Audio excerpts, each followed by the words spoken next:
maintenant.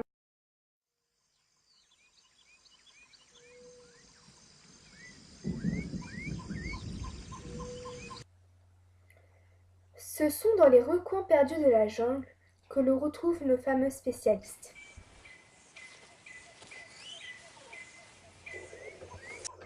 Le caméléon.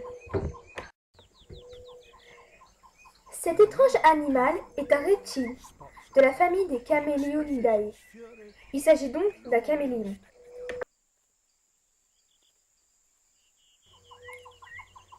Les yeux d'un caméléon constituent une première singularité anatomique. Très mobiles, ils peuvent se mouvoir en tous sens et indépendamment. Ainsi, ces insectivores sont capables de repérer leur proie à 360 degrés. Cette montre religieuse n'a pas vu le danger s'approcher.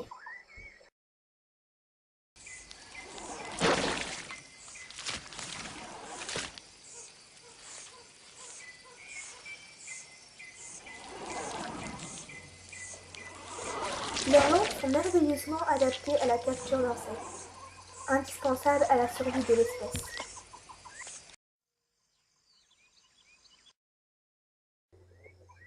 Très longue, dotée de muscles puissants, elle peut se projeter à 15 mètres la seconde sur l'insecte visé, qu'elle ramène impuissant, prisonnier de la salive visqueuse dont elle est tendue.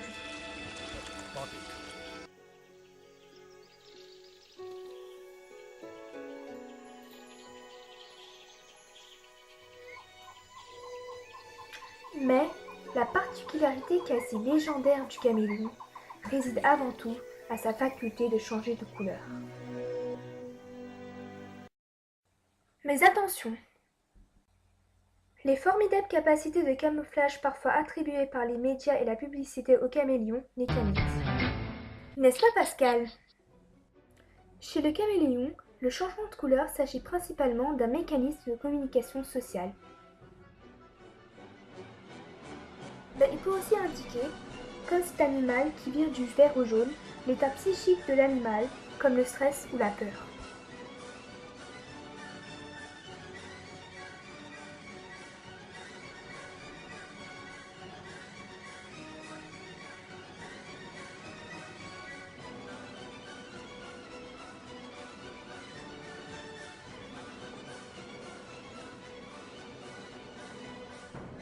Ainsi, pendant la période d'accouplement, le mâle prend des couleurs vives dans le but de courtiser la femelle. Pour réaliser de telles prouesses, le caméléon utilise les sciences de la couleur. Le changement de couleur est rendu possible par des cellules de la peau appelées chromatophores, qui contiennent des granules à pigments cytoplasmiques. Il existe plusieurs sortes, chacune responsable d'une couleur. Chez le caméléon, on les trouve répartis par couches dans la peau. Si l'on fait un zoom, on distingue tout d'abord le derme. Puis, dans l'épiderme, les lipophores sont les cellules les plus superficielles et sont à l'origine de la coloration jaune s'il s'agit d'un xanthophore et rouge s'il s'agit d'un érythrophore. Pour certaines espèces de caméléons, elles sont capables de se contracter ou se dilater. Dans les couches plus profondes, existent des cellules appelées guanophores ou iridiophores qui créent des couleurs bleues. Pourtant, cette coloration n'est pas due à la pigmentation. En effet, les iridophores contiennent de la guanine, une substance cristalline incolore qui reflète uniquement la partie bleue du spectre de la lumière blanche.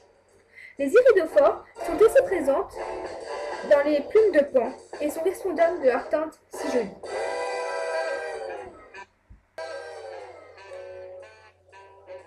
Et en dessous d'elles, contiennent les cellules appelées mélanophores. Les mélanophores sont des grandes cellules avec de nombreux procédés longs, dendritiques, dirigeant vers la surface de la peau. Leur cytoplasme contient un pigment noir, la mélanine, également présente chez l'homme. Ce pigment peut être transporté à l'intérieur de la cellule. La cellule devient ainsi plus claire.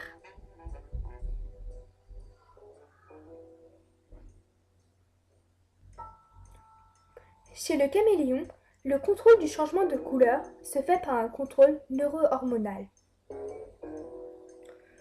En réponse à une stimulation, par exemple un danger, provenant de son environnement, le caméléon va sécréter des hormones. La MSH, produite par l'hypophyse, l'adrénaline, produite par l'hypophyse, et la mélatonine, produite par les glandes pinéales.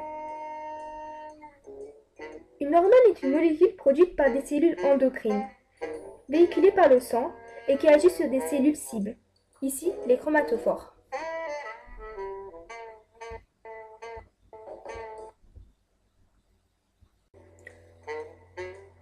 Le caméléon exerce aussi un contrôle nerveux. Des messages nerveux sont transmis des organes sensoriels au centre nerveux par des nerfs sensitifs. Puis, des messages moteurs sont transmis des centres nerveux aux muscles par des nerfs moteurs, pour finalement enclencher le changement de couleur. Cette extraordinaire capacité de changer de couleur tient au mouvement des chromatophores. La contraction des lipophores et iridophores fait changer la peau du caméléon du jaune au vert au bleu, grâce à la synthèse additive.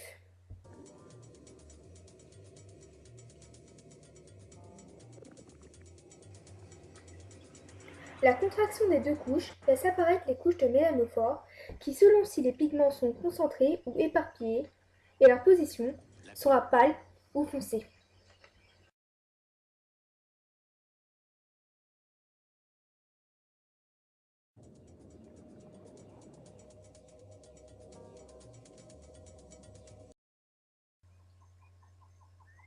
Le nombre et la nature des chromatophores est une des caractères qui distinguent les différentes espèces de caméléons. Ainsi, les teintes prises par le caméléon ne sont pas illimitées.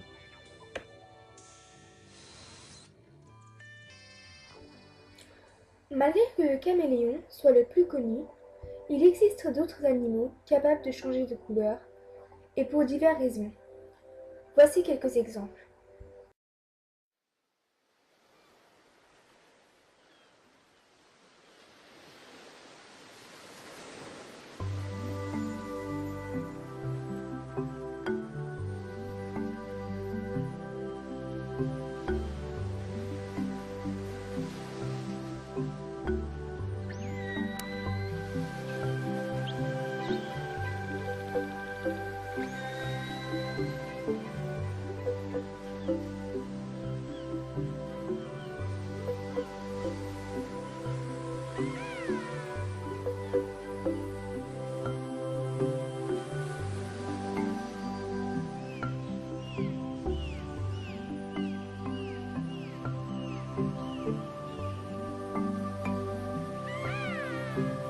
Pour conclure, il faut savoir que l'homme est très intéressé par le changement de couleur.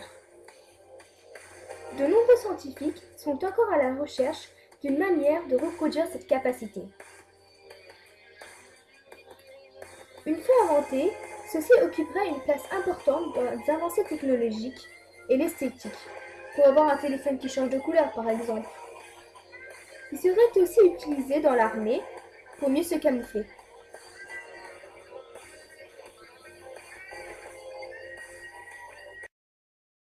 Ah, j'allais oublier. À moins de ressembler à ça, les hommes ne peuvent pour l'instant pas changer de couleur.